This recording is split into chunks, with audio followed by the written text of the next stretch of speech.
जी, और क्योंकि आज वहाँ पे जो चीनी है वो भी आए हुए थे और उन्होंने मुलाकात भी की है और उन्होंने जाहिर है ये इंटरेस्ट शो किया है कि they want to invest and there are people in you know, so that's great. But Waris साहब, ये जो आपने अरशद शरीफ वाला एक मामला कल आपने उसकी एक ऑडियो हामिद मीर साहब के प्रोग्राम में चलाई, उसको बारे में हमने भी डिस्कस किया। आपने खातून हैंडलर्स की बात की थी, 2 खवातीन की बात की थी। हम भी एक खातून को जानते हैं जो उनको हैंडल कर रही थी। क्या आप भी उनकी बात कर रहे हैं जो कोऑर्डिनेट करती थी कि कौन अरशद शरीफ के शो में जाएगा और अरशद शरीफ साहब क्या करेंगे, और अरशद शरीफ साहब की एक एक मूवमेंट को नोट करती थी? Do have any conviction of that? Sana साहब देखें, एक्सक्यूज मी, क्योंकि मामला बहुत ही पेचीदा है, I would not disagree what you saying, लेकिन एट द सेम टाइम मैं आपको कोई क्लू इसलिए नहीं दूंगा क्योंकि अब हम उस दराए पे जा चुके हैं, ट्रैक पे चढ़ चुके हैं जहां अब ये हमारा जो शहीद भाई है उसका कातिल हमें मिल जाएगा इंशाल्लाह। और यही हमारी डिमांड है, यही हमारी रिक्वेस्ट है, यही इसी के पीछे मैं और आप चल रहे हैं। और आई थिंक कि मुझे बहुत चैलेंज किया गया था तो मैंने तो अभी एक निकाला तो थलथली पूरे पाकिस्तान में मच गई है। आज बानी भी मेरे खिलाफ बोले हैं कि मुझे पता है उसके पीछे कौन है, तो मेरे पीछे तो मैं पीछे वाला आदमी नहीं हूँ, उनको पता होना चाहिए। क्या कहते हैं, मैं तो अल्लाह की ज़ात पे चलने वाला आदमी हूँ। और सियासी और रियासती लोगों का एहतसाब अगर शुरू हो गया और मंतकी अंजाम तक पहुँच गया तो पाकिस्तान की बेहतरी होगी। और हमें तो, मुझे तो कोई मसला नहीं है सना साहिबा कि आप हो, मैं हूँ, जो भी गुनाहगार हो उसको, लेकिन प्रॉब्लम यहाँ ये है कि यहाँ हम खड़े होने वाले लोग ही नहीं है। गवर्नमेंट खड़ी नहीं हो रही, गवर्नमेंट कह रही है कि जी आपसे बिल पास करने की बात करें, हाँ जी पता नहीं है, अच्छा अशाया होगा, अच्छा डिस्कशन चल रही है जी, बोर्ड में गई, कमेटी में, वो ड्रामे क्यों कर रहे हैं? हमारा प्रोगेटिव राइट है, हमारा राइट है। हम जो कानून बदलना चाहेंगे बदल देंगे असेंबलियां। हमें पसंद आएगा, पाकिस्तान के लिए बेहतरी है, 18 साल की उम्र ड्राइविंग लाइसेंस देना, हम 18 साल कर देंगे। हम 18.25 साल लगेगा, 18.25 कर देंगे। हमें लगेगा 28 साल इसकी होगी जी, 28 साल कर देंगे। तो हम नौकरी करके नहीं आए हुए, हम वोटों से आए हुए, ये हमारा राइट है, कोई हमसे ले नहीं सकता। ठीक है। फौज को आईन और कानून के मातहत चलना है, कोर्ट्स को कानून के तहत फैसले करने, हमारा काम है कानून को राइट करना, रीराइट करना, अमेंड करना। फिर कल आपका फियास्को देखा, अरेस्ट हुए, छोड़ दिया। स्पीकर साहब कह रहे हैं कि मुझे नहीं पता था, उनकी गवर्नमेंट के लोग आके कह रहे हैं कि उनको पता था। खड़े हो ना अपनी जगह के ऊपर, अगर गलत हुआ था तो ठीक किया था। आप ये नहीं कर सकते कत्ल करके असेंबली के अंदर घुस जाए। हमारी कोई सेनेटर या एमएनए एमपी की 4 टांगे और 8 हाथ नहीं है, वे नॉर्मल पीपल। इस कॉम्प्लेक्स से बाहर निकले। यही तो पाकिस्तान को यहां तक लेके आ गया है कि आपने कभी एनआरओ दे दिया, कभी किसी से माफी मंगवा ली, कभी किसी को गले लगा दिया, कभी मुल्क से बाहर भेज दिया, किसी को बुला लिया, किसी को जेल में डाल दिया। Let's get over with the nonsense. खड़े हो अपनी जगह के ऊपर, एक एक इश्यू को एड्रेस करें, या आगे की तरफ जाएं या बैकफुट पे चले जाएं या काम करने दें। ये क्या ड्रामा है? आप कभी गंडापुर साहब जो है वो केपीके में गालियां दे रहे हैं, जेल ब्रेक की बातें कर रहे हैं, लाकानूनियत की बातें कर रहे हैं, बनावान रिपब्लिक के अंदर है। कभी वो कह रहे हैं मैं बैंड बाजे ढोल बाजे के बगैर आऊंगा, तो मैंने कहा आए, उसे खुदा की कसम खाई कि वो 13 दिन में, नेक्स्ट 13 दिन में जेल ब्रेक करेगा। मैंने तो उसकी लटों की कसम खाई है कि मैं उसकी लटों की कसम खाता हूं उसकी लटों से उसको लिटाएंगे उल्टा। आए। अच्छा फैसल वारिस साहब, ये बताइएगा कि अली अमीन गंडापुर साहब ने इतनी गुफ्तगू की और इतनी शदीद रद्द अमल सबने दिया, आपने भी दिया, लेकिन फिर गंडापुर साहब कुछ घंटों के लिए गायब हो जाते हैं। फिर वो कहते हैं वो किसी मीटिंग में थे, वो चाय पी रहे थे, वहां पैटीज भी सर्व हुई। ये मीटिंग किसके साथ थी और क्यों थी? देखिए, एक तो वो बकौल उनके लॉ एंड ऑर्डर की अपने सूबे के लिए, अभी तो मैं सिर्फ ये बता सकता हूँ कि उनके जैमर्स से राब्ता नहीं हो सका। अभी तो उनको पैटीज और पेस्ट्री खिलाई है। अगली बार के लिए जैम होगा, जैमर नहीं होगा, पेस्ट्री विप क्रीम के साथ होगी और गरम पैटीज होगा।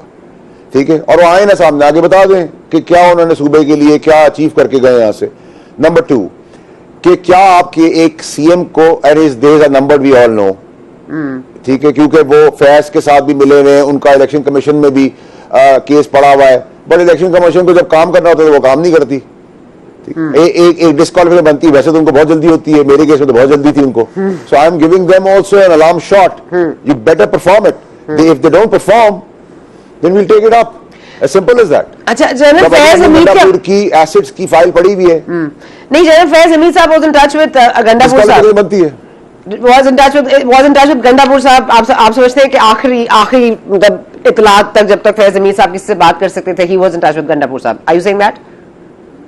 100% जी, शहबाज अमीर fiasco, he was running KPK, he was running the party, और बहुत सारे हम्टी डम्टीज हैं, उनसे भी राब्ते में थे, ठीक है. So there are a lot of people he was involved with and in, but at the same time problem ये है कि अब अरशद शरीफ का केस, मैं बार बार आपको कहता था 2-2.5 साल से कि इसका खून रहेगा नहीं जाएगा, से पाकिस्तान को बचाया है, और मेरा कोई उसके साथ प्यार का दोस्ती का रिश्ता है. हमारी नीयत साफ है, मंजिल आसान करेगा अल्लाह मियां. जो नहीं नामुमकिन था वो मुल्क में मुमकिन नजर आ रहा है. And the credit goes to the army chief again कि उन्होंने ये इनिशिएटिव लिया है कि अपने तसाब की अपने इदारे से शुरू की है. वो भी एक लेफ्टिनेंट जनरल DGISI जो खुद बहुत तगड़ा होता है, लेकिन वो मॉन्स्टर इसलिए बना क्योंकि इमरान खान साहब उसका इन्वॉल्व हो गया था as a prime minister. But this nonsense not acceptable. अच्छा, आपने कहा चाहे 25 करोड़ लोगों के आगे गाली दे दे, कमरे में आके बाहर पड़ जाए और आप माफ कर दें. अच्छा वाडा साहब, मुझे एक चीज जो नहीं समझ आती, ये समझ नहीं आती कि जनरल फैज हमीद साहब राब्ते में थे खान साहब से भी, क्या इसकी एविडेंस अब मिल गई है फौज को? क्योंकि जब से फील्ड कोर्ट मार्शल शुरू हुआ है उसके बाद हमने देखा है सुपरिंटेंडेंट्स वगैरह जो उठाए गए हैं और गायब भी हुआ है कोई एक. जी देखिए, अभी तो एविडेंसेस मिलना शुरू हो गए, मिल गए हैं. अभी तो बहुत कुछ और होना है. फैज साहब डालेंगे खान साहब पे, खान साहब डालेंगे फैज पे, अभी बहुत कुछ और निकलना है. अच्छा, मुझे बताइएगा 9 मई में फैज हमीद साहब मास्टरमाइंड थे या फैसिलिटेटर थे? देखिए, आप मास्टरमाइंड कह लें या फैसिलिटेटर कह रहे हैं, 9 मई में बिला वास्ता और डायरेक्टली और indirectly, if you are involve, whether you are mastermind, you are a facilitator और you are an informer. But ये याद रखिए कि पेशावर कोर कमांडर हाउस में पहली ऐसी हरकत हुई थी जब वो कोर कमांडर पेशावर थे. As simple as that. अच्छा, but we all know that he had a problem with journalists, and I am also one of those who has borne the brunt कि हमारे घर में तो लोग बंदूकें लेके भी आ गए, तो वो उनकी आदत थी. तो आपको लगता है कि आपने जब कहा अरशद शरीफ शहीद का कातिल पकड़ा जाएगा, तो आप सोचते हैं कोई एक ही है इसमें which is general Faiz, or do you think that there are others also? No, it's understood. इतनी बड़ी पावर गेम के अंदर एक आदमी तो नहीं होता ना. सियासी पार्टी है, सियासी पार्टी के मोरे हैं, बेनिफिशरीज हैं, साइड बाय साइड बहुत सारे लोग मिलेंगे. बहुत सारे शायद मिल भी गए हो, आई डोंट नो. बट ऐसा नहीं कि एक आदमी ने सब कुछ किया. It's always a group of gang of people who plan all this. But why? I mean, I never quite understood why. Because उन्होंने आखिर में क्या जनरल आसिम मुनीर की उन्होंने तारीफ कर दी थी, क्या उनको क्या पता चल गया था? क्या वो डॉक्यूमेंट्री जो वो बना रहे थे या बनानी थी, जो सोशल मीडिया पे PTI बार बार उसको कर रही थी क्लेम कि बना रहे हैं? जी देखिए, एक तो अरशद शरीफ साहब was very positive and pro, जो चीफ है आज के आसिम मुनीर साहब, उनकी वीडियो आपके पास है, वीलॉग. और दूसरा ये कि अरशद शरीफ एक ऐसा नाम था. देखिए हुआ क्या, आप जमहूरियत के लिए कर रहे थे, आप हुकूमत के लिए कर रहे थे, आप वोट के लिए कर रहे थे, आप अदलिया के लिए कर रहे थे, आप मीडिया की आजादी के लिए कर रहे थे. आप किसके लिए सारा काम करिए? फियास्को का फायदा किसको होना था? इस फियास्को में 2 आदमी नॉमिनेट हुए हैं, DGISI नदीम अंजुम साहब, DGC फैसल नसीर साहब. ये दोनों चीफ नहीं बन सकते थे, बन ही नहीं सकते थे. ठीक है, तो इस फियास्को के अंदर फायदा किसको था? फैज को था, वो चीफ का रन में था. ठीक है, और अरशद शरीफ पहले धरना हुआ, प्रोटेस्ट हुआ, वो फेल हुआ, फिर अरशद शरीफ का कत्ल, क्योंकि इस कत्ल के तहत आग लग जानी थी पाकिस्तान में. लेकिन अल्लाह ने उल्टा किया, उसने खून दिया पाकिस्तान की आग बुझाने के लिए. फिर आपने इमरान खान पे फायरिंग कर दी ताकि मार्शल लॉ आ जाए. सो हर चीज का बेनिफिशियरी तो फैज है. लेकिन अगर आपके सिर्फ फैज है तो नहीं, क्योंकि आपने फैसिलिटेशन की थी, you were part and parcel of Faiz as Imran Khan. So आपका भी मुफाद वहां जुड़ा हुआ था. और ये मॉन्स्टर इतना बड़ा मॉन्स्टर इसलिए बन गया क्योंकि आपका prime minister chief executive of the country was with you. YouTube पर गूगली न्यूज देखने के लिए youtube.com की सर्च बार में गूगली न्यूज TV टाइप करें. गूगली न्यूज के पेज पर सुर्ख रंग के सब्सक्रिप्शन वाले बटन पर क्लिक करना